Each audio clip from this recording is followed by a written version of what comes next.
Hello, my name is Bree, and I'd like to welcome you to my channel, Breezy Banter, the place where I talk about the things I want to talk about. In today's video, I'm doing a continuation of the series that I have on YouTube, where I talk about new makeup releases that have come out and why I will most likely won't be purchasing them. With that in mind, I have a playlist of the prior videos that I've done in the series, so if you're interested in more, please feel free to take a look. And other than that, let's get started. So what I have here is Trend Mood's Instagram just in front of me on my computer. So I will be looking at posts that are made on that Instagram and just reading from it and then giving my thoughts, particularly if there's an item that I'm interested in, and I'll try my best to talk myself out of it. But of course, if there's an interesting release that I'm not interested in, I might still talk about it. So one of the first things that I'm seeing here is a new collab by The Little Mermaid with Sigma. They have a eyeshadow palette. It says 14 shades in matte, shimmer, duochrome, and multi-chrome finishes. And then they have a few other things like lip creams, a blush, a highlighter, and some brushes. And what I'm about to say isn't specific to this particular collab, but I really dislike makeup as merch. And I feel like companies have figured out that the way to get people to buy is to do a collab. Because I suspect for most people looking at this eyeshadow palette, it's not awful by any means. I suspect it's not the most wearable, but you hear the words Little Mermaid, you think Disney. If you're like me, like I get those nostalgic feels, and there's like a joy that can come from purchasing something that is nostalgic or that is related to something that you enjoy.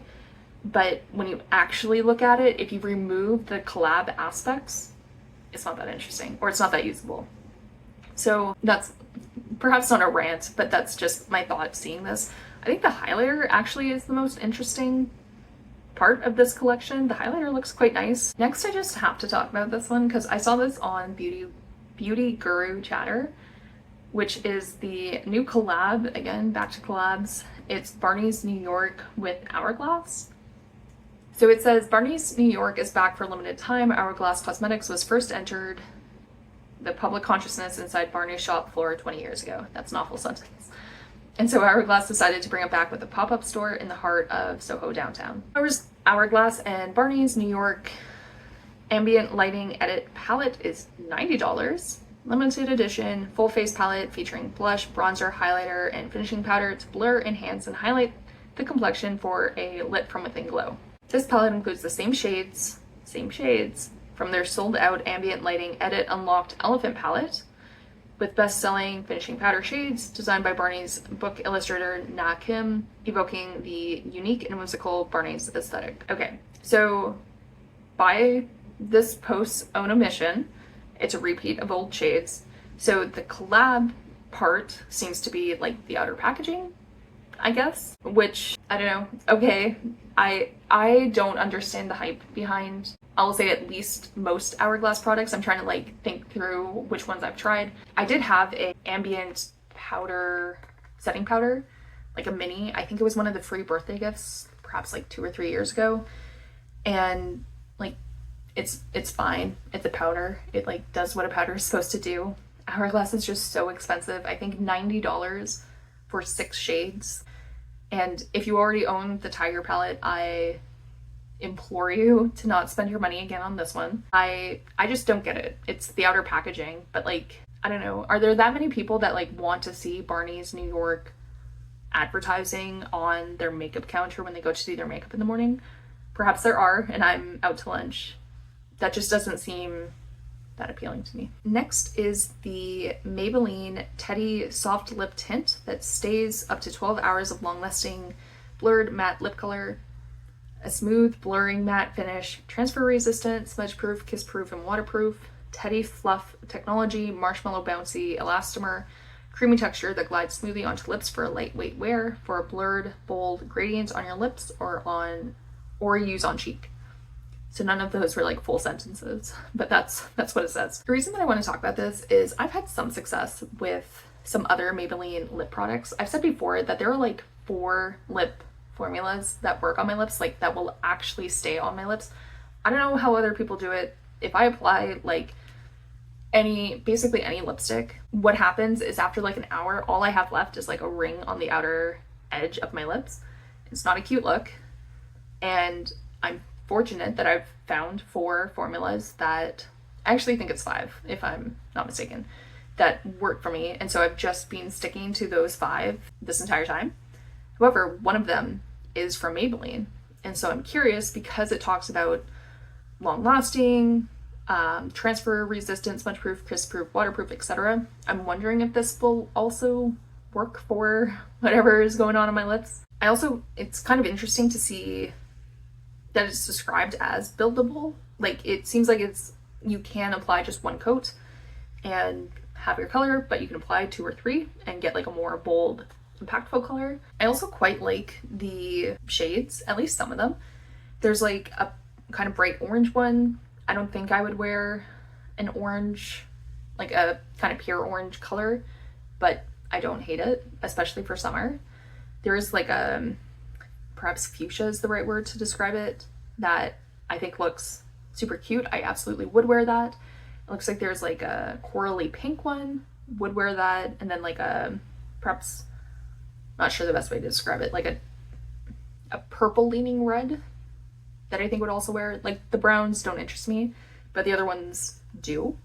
It says they're available in Asia, so I'm guessing it will come to the US or Canada fairly soon. Interesting. Sorry, I was just reading the comments and people are saying this is quite directly a knockoff of Lime Crime plushies, which is interesting. I'm not that familiar with Lime Crime. I've heard of them, but for some reason I seem to think that they had controversy back in like 2019, 2020, maybe well before then as well. And so I thought they were out of business. Again, I could be totally wrong on that, but I've never heard of the Lime Crime plushies. Very interesting. Okay, this one I just want to briefly talk about because it's new collection collab, Mean Girls by Makeup Revolution, celebrating the 20th anniversary. Can you guys believe that Mean Girls came out 20 years ago? I was like a little baby. I was still in elementary school. Like, it's just weird to think about. I love that movie so much.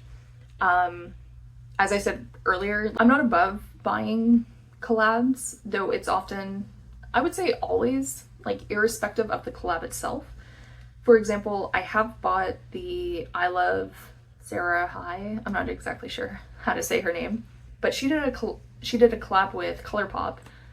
Literally never watched her channel, don't know who she is, but I loved the palette, so I did end up buying that like several years ago. Additionally, there was a Bretman Rock collab with ColourPop as well. I think it was like a quint that I ended up depotting, but I still have those shadows and I still use them just as singles. And at that point in time, I hadn't heard of Bretman Rock. I am more familiar with him now. So like, I do sometimes purchase collabs.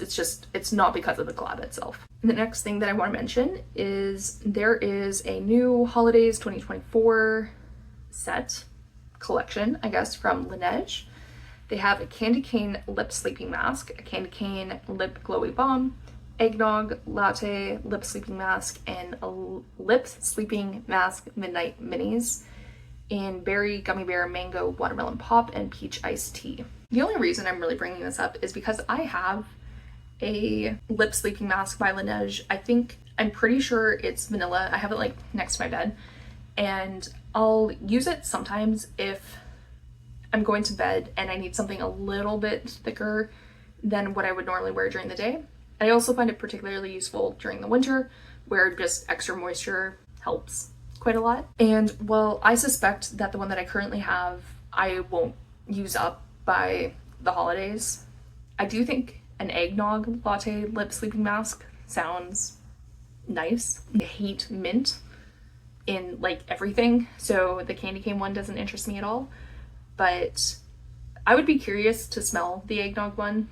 The other thing is like spice can also like dry out your lips, and there is spice in eggnog, at least as far as I'm aware. And so I'm like kind of curious if it would still hydrate or like exactly how that would work. But all of that to say, I like the eggnog lip sleeping mask in theory. I won't be purchasing it. I am curious to smell it though. The next thing that I want to talk about is the Major Skin Hydra Luxe Luminous Skin Perfecting Foundation by Patrick Ta Beauty. There's one reason for this. I'll read the description. It says luminous and lightweight and luminous with serum inspired ingredients, medium coverage, formula boosts radiance and blurs imperfections, blending beautifully with bare skin and even better with makeup. In 30 shades from fair to deep with different undertones. $58. So that $58 is almost certainly in USD, like American dollars. $58, let me do it real quick. $58 to Canadian dollars is 78. And $78 for a foundation, to me that's getting like into luxury prices. If not, it is in luxury prices. And I don't know, I just don't want to pay luxury prices for a Patrick Ta foundation. I've heard some people having mixed reviews of the previous foundation that he came out with. I never tried it. And this one doesn't really interest me. It says luminous, boost radiance. As someone with normal leaning oily skin, I don't want to look like an oil slick at the end of the day.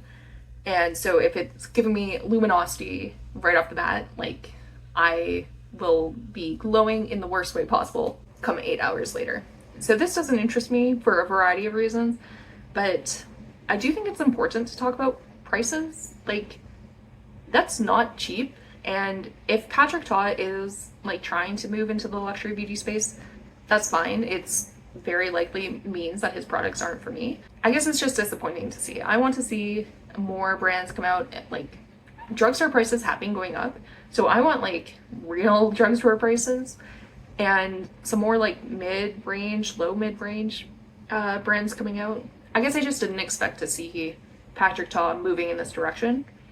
I'm not that familiar with all of the work that he has done. Maybe this like is par for the course for what he does. I think I'm just a bit disappointed. Okay, next is what a lot of people have been talking about, the Natasha Denona I Need a Warm palette. 15 shades palette with peachy nudes, rich caramels, bronzy hues, and golden browns with slip cream matte metal gloss finish, adds a reflective dimension and liquid-like finish to the eye. $69. I own two Natasha Denona palettes. I own the Midi Glam palette and then the Mini Golden palette, I believe, the one that has like greens in it. And I like both of those palettes, but I don't know. I just question who this palette is for.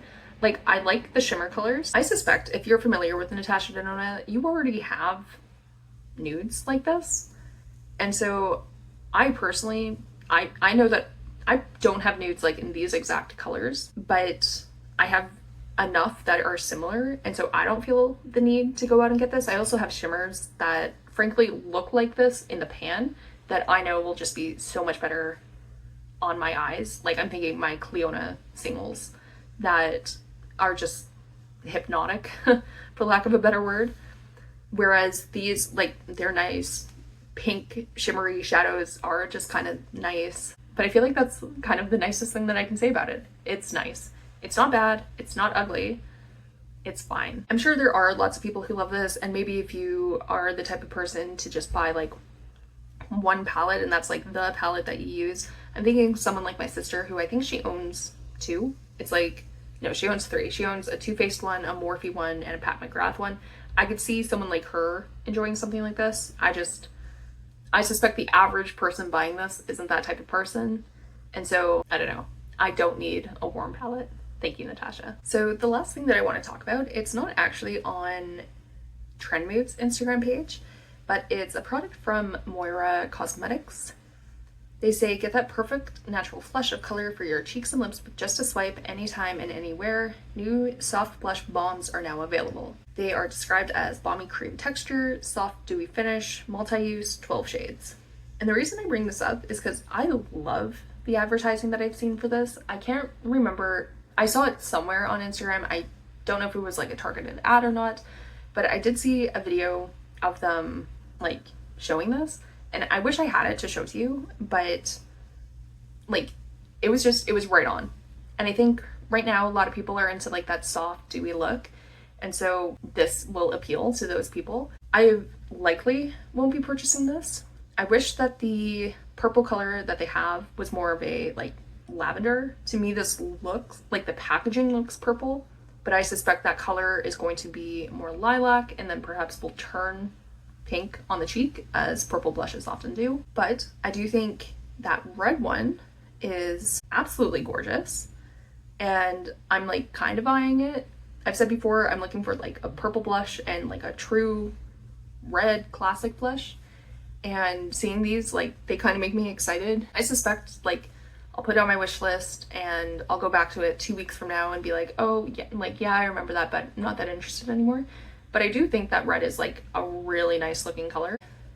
I'm a little sus on multi-use products because I feel like what I want on my cheek, the effect that I want on my cheek, is not necessarily the effect that I want on my lips.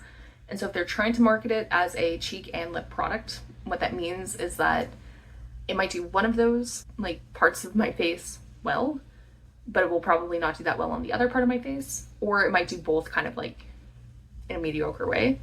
So that makes me a little hesitant as well. I am curious to see if anyone will review these. I'm sure reviews will be coming out fairly soon. Looks like they posted this 3 days ago. Yeah, okay, I'm looking through the swatches. The purple does look pink on the cheeks. The red one does actually look red, so that's kind of intriguing. But I'll be looking at my, like, the YouTubers that I watch. I know some of them at least sometimes review Moira cosmetics, so if they receive them and review them, I'll be watching with great interest. This is probably the thing that has my attention the most right now. I have been interested in hearing people's thoughts on the Natasha Denona palette. However, there was like zero chance that I was ever going to buy anything like that. I heard the name, I saw the shadows, and like I said, I was just like, okay. So nothing is really like pulling my eye at this point in time. I do see that there's a lot of like holiday stuff coming out already, which is wild because it's August. I remember there was, I think it was last year, maybe the year before, where I'm pretty sure it was MAC that released like a holiday item, or they were teasing their holiday item in June. And I was like, okay, we're closer to the previous holiday than we are to the upcoming holiday. So we all need to chill. I think that's all for me today. I hope you enjoyed this video. Before you go, I'd love to hear from you. What has been catching your eye recently? Is there anything that you've successfully talked yourself out of buying in the past few days or weeks? I'd love to hear about it. Before I go, I'd like to take a minute to thank you for taking time out of your day to spend watching this video. It really means a lot to me. Thank you.